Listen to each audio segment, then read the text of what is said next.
India में आपका स्वागत है। रहिए खुश और निर्भीक। मैं सैयद अतीक। दर्शकों, अलीगढ़ मुस्लिम यूनिवर्सिटी एक बहुत बड़ी शैक्षिक संस्थान है। यहाँ के पढ़े हुए लोग ओल्ड बॉयज़ दुनिया भर में मौजूद हैं। यहाँ के ओल्ड बॉयज़ की एक ख़ास बात यह है कि अलीगढ़ मुस्लिम यूनिवर्सिटी के पढ़ने वाले छात्रों से बेहद मोहब्बत करते हैं। अगर वो यहाँ से पढ़ के 20 साल पहले 40 साल पहले भी चले गए, लेकिन अपने इंस्टीट्यूशन अपने इदारे से इस कदर मोहब्बत करते हैं कि वो अपनी जान अपना माल सब कुर्बान करते रहते हैं। बहुत सारी स्कॉलरशिप ऐसी है जो यूएस में बैठे हुए, दुबई में बैठे हुए, कतर में बैठे हुए, सऊदीया में बैठे हुए ओल्ड बॉयज़ यहाँ के स्टूडेंट को उनकी बेहतरीन शिक्षा हासिल करने के लिए देते रहते हैं। वही ओल्ड बॉयज़ अपने अपने शहर में, हिंदुस्तान के हर ज़िले में Aligarh Muslim university old boys association भी स्थापित किए हुए हैं। और सिर्फ हिंदुस्तान ही नहीं, Aligarh MU alumni association Washington DC, Aligarh Muslim University association Qatar, Aligarh Muslim University Saudi Arabia, Aligarh Muslim University New Zealand, Aligarh Muslim University Australia. इसी तरह हिंदुस्तान में भी Aligarh Muslim University Lucknow association Lucknow, Aligarh Muslim University association Gorakhpur, Aligarh Muslim University association Delhi, Aligarh Muslim University association Lucknow. हर जगह एक association बनी हुई है और एसोसिएशन के सारे मेंबर्स मिल करके दुनिया भर में, हिंदुस्तान भर में फैले अलीगढ़ मुस्लिम यूनिवर्सिटी के तलबा के लिए मदद करते हैं, स्कॉलरशिप देते हैं। अलीगढ़ में जो एसोसिएशन है उसको कहते हैं Aligarh Muslim University association Aligarh chapter. होना ये चाहिए था कि Aligarh Muslim University association Aligarh की जो है वो दुनिया भर के एसोसिएशन की लीडरशिप करे, और लोग ऐसा मानते भी हैं। दूसरी एसोसिएशन इस एसोसिएशन को आइडियल मानती है, लेकिन यहाँ तो चिराग तले अंधेरा है। यहाँ की जो एसोसिएशन है वो विवादों के, तनाज़ा के घेरे में है। Aligarh Muslim university old boys Aligarh का जो 3 साल के लिए एक इलेक्शन होता है वो इस टाइम डिस्प्यूटेड हो गया है। जो कुछ ओल्ड बॉयज़ ऐसे हैं जिनकी कुर्बानियां भी अलीगढ़ मुस्लिम यूनिवर्सिटी एसोसिएशन और मुस्लिम यूनिवर्सिटी के लिए रही है, जो पिछले कुछ सालों पहले एसोसिएशन के जिम्मेदार थे। आज वो लोग बेचैन हैं कि एसोसिएशन जो मौजूदा है वो सही ढंग से नहीं चल रही है, सही टाइम पे चुनाव नहीं करा रही है, और अगर चुनाव करा रही है तो गलत वोटर लिस्ट के साथ करा रही है। ऐसे लोगों को वोटर लिस्ट में शामिल कर रखा है जिनके इंतकाल हो चुके हैं। दर्शकों, आप भी खबरों में देखिएगा, जो लिस्ट है उसमें एक नाम नवाब छतारी का आता है, वो इंतकाल उनका हो चुके काफ़ी दिन हो गया है, लेकिन एसोसिएशन की लिस्ट में वो जिंदा है। इसी तरीके से एक नाम और भी कुछ नाम ऐसे हैं जो इस दुनिया में नहीं हैं, लेकिन अगर आप उनसे मोहब्बत करते हैं, मिलना चाहते हैं, तो एमयू ओल्ड बॉयज़ एसोसिएशन की इलेक्शन की जो चुनाव की जो लिस्ट है, वोटर लिस्ट है, उसमें आप आके उनका नाम जिंदों में देख सकते हैं। दूसरी तरफ जो मौजूदा सेक्रेटरी हैं डॉक्टर आजम मीर खान साहब, वो उस इल्ज़ाम को गलत बताते हैं जो प्रेस कॉन्फ्रेंस में एसोसिएशन के दूसरे जिम्मेदार साबिक मेंबरान और एसोसिएशन के साबिक जो अहदेदारान हैं उन्होंने लगाया है। तो आइए अब खबर विस्तार से देखते हैं। ये प्रेस कॉन्फ्रेंस किस लिए आयोजित की गई? ये इसलिए करी गई है कि जब हमारी एक एसोसिएशन है ओल्ड बॉय एसोसिएशन, उसकी कंप्लेंट्स वगैरह चल रही थी रजिस्ट्रार साहब के यहाँ, डिप्टी रजिस्ट्रार आगरा में। तो अभी ये कल 10 तारीख में उन्होंने आदेश पारित किया अपना, तो उस सिलसिले में ये रखी गई है क्योंकि ओल्ड बॉय एसोसिएशन अपने लेवल पे एक इलेक्शन करा रही थी। हम लोगों का शिकायत थी कि साहब पहले लिस्ट को वेरीफाई कर लिया जाए, उसके बाद इलेक्शन कराया जाए। रजिस्ट्रार साहब ने उस दौरान इनको काफ़ी लेटर्स लिखे हैं, तो अभी आखिरी लेटर दिया है इनको, और 16 तारीख दी है इसमें, 16/3/2026 तक, कि आप जितने भी डॉक्यूमेंट्स हैं लिस्ट से रिलेटेड वो जमा कर दीजिए कार्यालय में, और उसके बाद फिर नहीं करेंगे तो फिर वो अपने लेवल पे वहाँ से इलेक्शन की कार्रवाई करेंगे। जिस तरीके से सदस्यों की शुद्धता की बात सामने आ रही है, तो आप क्या मानते हैं कितने सदस्य ऐसे हैं जो अभी जीवित नहीं और उनका नाम चल रहा है? इसमें हजारों की तादाद में होंगे, सैकड़ों लोग हैं इस तरह के। एक तो इनके एग्जीक्यूटिव के मेंबर ही हैं, इनका नाम है यूसुफ जमाल साहब, जो इनके एग्जीक्यूटिव के मेंबर थे, उनका नाम अभी भी लिस्ट में मौजूद है, और उनकी डेथ 2023 में हो चुकी है। क्या मानते हैं सारी चीज़ों के पीछे की मंशा क्या है? बस उस पर अपने संस्था पे बैठे रहना, अपने वहाँ पर बैठ के अपना काम कार्य करते रहना उनका, और क्या मंशा यही हो सकती है कि अपना कब्जा जमा रखना है उस पर। ओल्ड बॉयज़ एसोसिएशन कब बनी है? क्या ये सोसाइटी है? ये सोसाइटी रजिस्टर्ड तो बाद में हुई है, एसोसिएशन तो 1899 में बनी थी। ये यूनिवर्सिटी चलाने के लिए बनाई गई थी, इसका अपना एम था। हम लोगों का एम ये है कि भाई पुराने गरीब बच्चों की मदद करना, गरीबों को यहाँ कोचिंग दिलवाना, पढ़ाना लिखाना उन लोगों के लिए है। ये सारा यूनिवर्सिटी को फंडिंग करती थी ओल्ड बॉय एसोसिएशन खुद अपने ज़माने में जब बनी है। जिस तरीके से ये सारी चीज़ें चल रही हैं आपके द्वारा कब शिकायतें की गई और कहाँ कहाँ की? हमारे द्वारा सबसे पहली शिकायत लखनऊ में करी गई, उसके बाद उसके लखनऊ को देखते हुए डिप्टी रजिस्ट्रार साहब ने इस पर एक्शन लिया और उन्होंने लिस्ट को शुद्ध करने के लिए इनको पिछले 1 साल से नोटिस दे रहे हैं कि लिस्ट को वेरीफाई करा लीजिए। मगर संस्था में जो मौजूदा कार्यकारिणी थी वो उसको वेरीफाई नहीं करा पाई है अभी तक। अग्रिम क्या आपकी कार्रवाई रहेगी?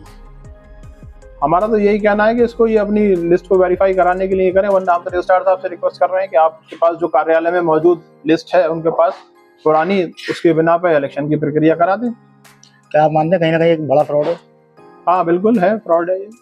अच्छा, ये रजिस्ट्रार सोसाइटी ये कह रहे हैं बार बार कि आप SIR कराइए, जी जी, वेरीफाई कीजिए, फिर इलेक्शन कराइए, फिर इलेक्शन कराइए। फिर भी ये इलेक्शन करा रहे हैं। फिर भी इलेक्शन करा रहे हैं। और इतनी लिस्ट बना रखी है, 8,000 8,500 मेंबरों की एक लिस्ट बना दी कर दी। तो ये इलेक्शन रजिस्ट्रार रोक नहीं सकते? रोक दिया है इन्होंने। अभी जो लेटर दिया है उसमें इनसे यही कहा गया है, आखिरी लाइन में यही लिखा है कि आप इलेक्शन को आगे नहीं करेंगे जब तक ये लिस्ट वेरीफाई ना हो जाए। उनका कहना यह है कि लिस्ट वेरीफाई पहले होगी ना, 4B में हम कराएं आप कराएं इलेक्शन, पहले लिस्ट तो वेरीफाई कराइए ना, तो उस लिस्ट को वेरिफिकेशन के बाद ही ये कार्रवाई आगे की होगी। अच्छा, एक सवाल ये था कि जैसे आपने कहा कि चूंकि गलत तरीके से इलेक्शन इसलिए करा रहे हैं, बैठना चाहते हैं वहाँ पे वो लोग जी, आदमी ऐसी जगहों पे बैठना चाहता है जो फायदों की जगह हो, उस वहाँ पर फाइनेंशियल क्या क्या फायदे ओल्ड बॉयज से होते हैं या किस तरह का उसका रिसोर्स क्या होता है वहाँ चलने का, स्कॉलरशिप देने का?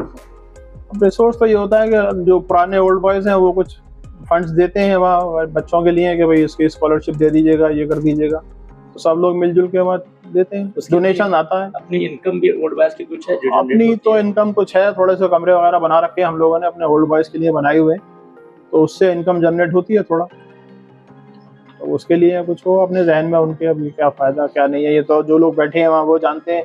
क्योंकि एक पिछले 3 साल से जब से ये बैठे हैं तो कोई जनरल बॉडी की मीटिंग नहीं हुई, वरना हर साल एक जनरल बॉडी की मीटिंग होना चाहिए, उसका ऑडिट होना चाहिए।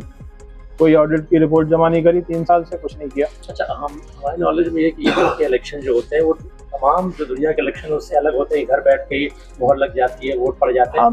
क्या आप लोग ये कोशिश नहीं कर रहे कि वो ये इलेक्शन भी वैसे ही हो, वोट एसोसिएशन पे हो, लोग वोट डालने आए? नहीं, इन पर्सन होना चाहिए, लोकल तो कम से कम इन पर्सन हो, जो लोग अलीगढ़ में रह रहे हैं वो आके वहाँ वोट दे दें। बाकी ठीक है, क्योंकि बाहर से जो रह रहा है उसके लिए पोस्टल बैलेट हो, मगर आजकल अब डिजिटल जमाना है, इसको चेंज करना चाहिए, इस रिजीम को चेंज करना चाहिए था, मगर इन्होंने नहीं किया और इस फर्जिफिकेशन को बढ़ावा दे रहे हैं। ये तो कहते हैं कि साहब और बढ़ाया इन्होंने इसको। ऐसे लोगों पर आप कार्रवाई की मांग करते हैं? हमने तो कार्रवाई की मांग करी हुई है, रजिस्ट्रार साहब से कहा है कि इन पे एक्शन लीजिए आप इलेक्शन चाहते हैं? हम तो इलेक्शन चाहते हैं, हम इलेक्शन रजिस्ट्रार के उससे जाते हैं, रजिस्ट्रार अपने देखरेख में इसका इलेक्शन का करवाएं। ठीक। कुछ farmer MU old boy association के मेंबर्स ने ये इल्ज़ाम लगाया है कि जो election MU old boy association Aligarh का हो रहा है वो लीगल ठीक नहीं है। सोसाइटी रजिस्ट्रार ने लेटर इशू किया है, उसके बावजूद कर रहे हैं। वोटर लिस्ट जो है वो पुरानी है, उसमें कुछ लोग की डेथ हो गई फिर भी वो वोटर लिस्ट में है। आपका being a secretary MU old boy association क्या कहना है? देखिए, ये जो इलेक्शन है वो 2022 में हुआ था और 2003 साल का टेन्योर होता है हमारा। 2022 में जो इलेक्शन हुआ था वो 7401 पर हुआ था।